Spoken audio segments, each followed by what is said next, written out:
नमस्कार, मैं हूं सौरभ शर्मा। युद्ध सिर्फ सीमा पर नहीं होता।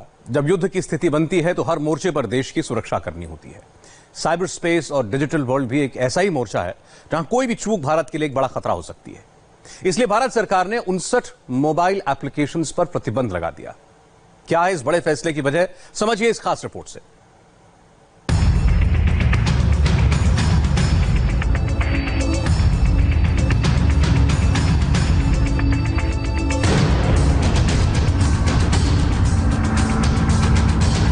चीन के खिलाफ बहुत बड़ा एक्शन।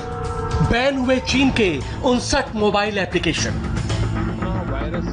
प्रधानमंत्री नरेंद्र मोदी ने चीन को जोर का झटका बहुत जोर से दिया है। सिर्फ एक ही फैसले से भारत सरकार ने चीन के 59 मोबाइल ऐप्स को भारत में प्रतिबंधित कर दिया। इंटेलिजेंस एजेंसीज के मुताबिक वो सारे मोबाइल एप्लीकेशन जो भारत के लोगों की निजी जानकारियां सीधे चाइनीज सर्वर्स को भेज रहे थे, अब प्रतिबंधित हो चुके हैं। भारत की साइबर स्ट्राइक का संदेश बहुत स्पष्ट है, जिसका असर दिखना शुरू हो गया है। टिकटॉक समेत तमाम चाइनीज कंपनियां भारत सरकार को सफाई दे रही हैं। चीन के सोशल मीडिया वेबसाइट पर 14 करोड़ से ज्यादा लोग इस खबर पर अपनी प्रतिक्रिया दे चुके हैं। ग्लोबल टाइम्स और चीन के दूसरे सरकारी अखबारों की हेडलाइंस में चीन की परेशानी बहुत साफ नजर आ रही है। भारत और चीन के बीच संभावित युद्ध की आशंका से पहले भारत ने अपनी साइबर सीमा को सुरक्षित कर लिया है। जमीन पर machine gun, artillery, tank, missile और बम बारूद से होने वाले नुकसान को आप देख सकते हैं। लेकिन जिस देश पर साइबर हमला होता है, उस देश का हर एक इंसान अंदर से हिल जाता है। Cyber war 4th generation warfare है।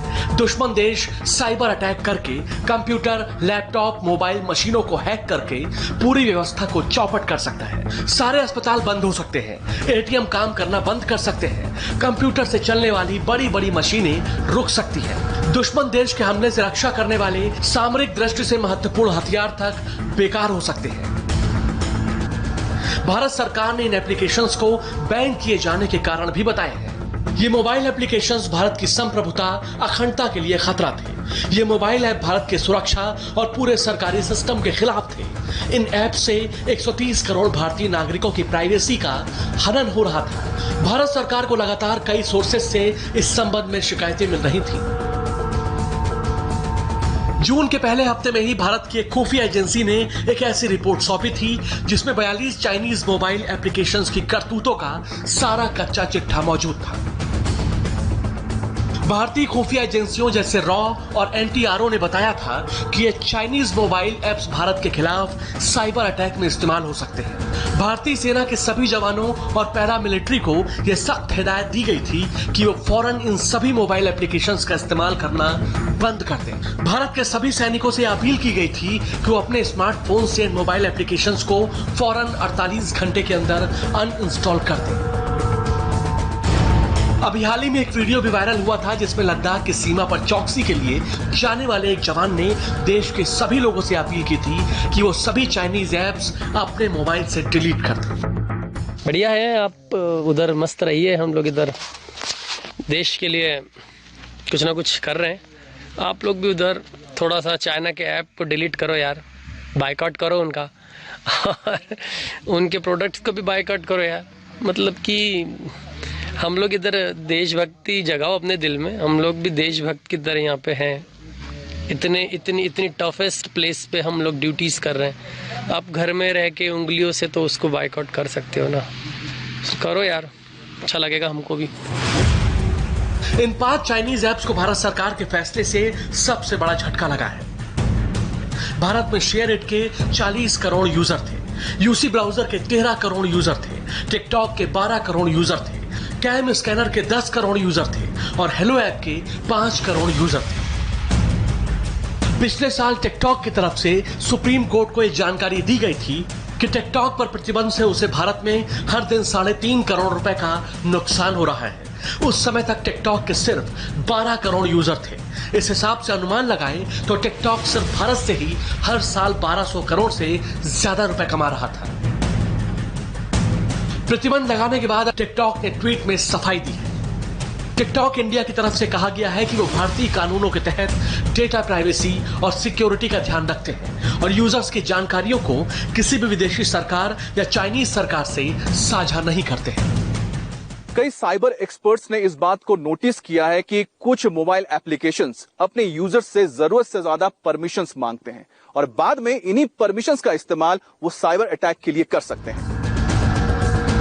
ऑस्ट्रेलिया इन दिनों साइबर हमले से जूझ रहा है। ऑस्ट्रेलिया के प्रधानमंत्री स्कॉट मॉरिसन ने खुलकर चीन का नाम तो नहीं लिया, लेकिन उन्होंने साफ साफ कहा कि एशिया के हैकर्स ऑस्ट्रेलिया में पूरे सिस्टम को हैक करके अव्यवस्था फैलाने की कोशिश कर रहे हैं। अब दुनिया बदल चुकी है और साइबर अटैक से ही बड़े बड़े लक्ष्य बहुत आसानी से पूरे किए जा रहे हैं। अमेरिका कई बार ईरान पर साइबर वाले प्रयोग कर चुका है। पिछले साल अमेरिका ने ईरान के सैन्य ठिकानों पर साइबर अटैक किया था। अमेरिका ने ईरान के रॉकेट मिसाइल को नियंत्रित करने वाले कंप्यूटरों को भारी नुकसान पहुंचाया था। किसी आम आदमी के लिए शायद यकीन करना मुश्किल हो, लेकिन ये सच है कि साल 2010 में ईरान की सरकार ने स्वीकार किया था कि उनके परमाणु बम बनाने की सारी तैयारियों को साइबर अटैक करके बड़ा नुकसान पहुंचाया गया था।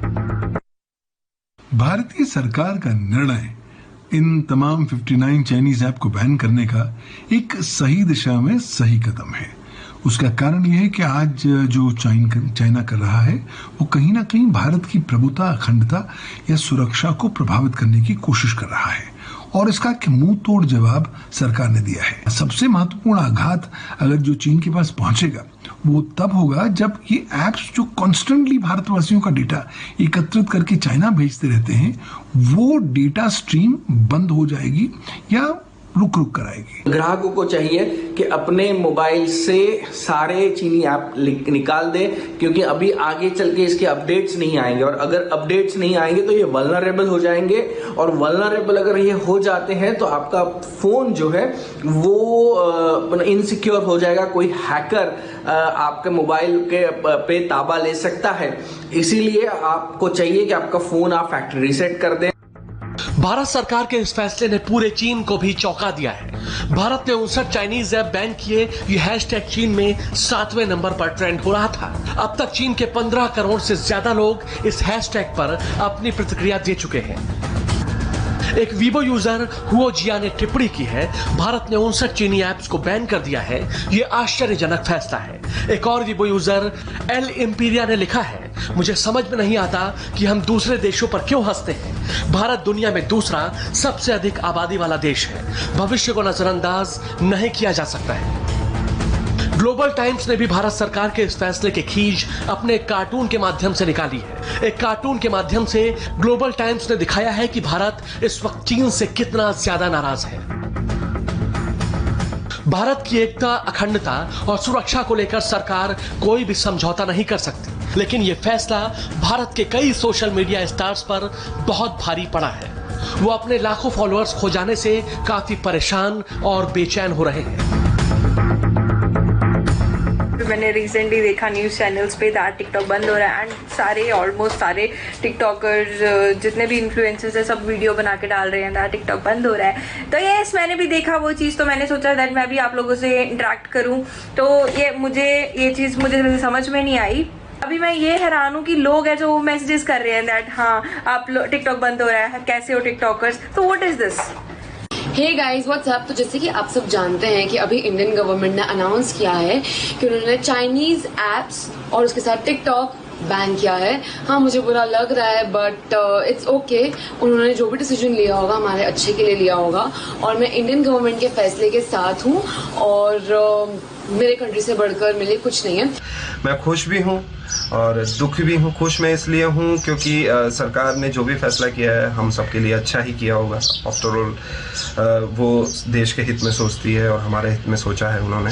मुझे अपनी गवर्नमेंट पर बहुत ज़्यादा भरोसा है, जो भी किया होगा अच्छा ही किया होगा। बड़ी बात यह है कि देश में मनोरंजन के लिए तो और भी कई प्लेटफॉर्म मौजूद हैं, लेकिन देश की एकता और अखंडता पर खतरे को नजरअंदाज नहीं किया जा सकता। और यही वजह है कि चाइनीज ऐप्स को बैन करने के फैसले को देश के एक बड़े वर्ग से समर्थन मिल रहा है। कैमरा पर्सन अनिल मिश्रा के साथ अमित पालित, इंडिया टीवी, लद्दाख। भारत ने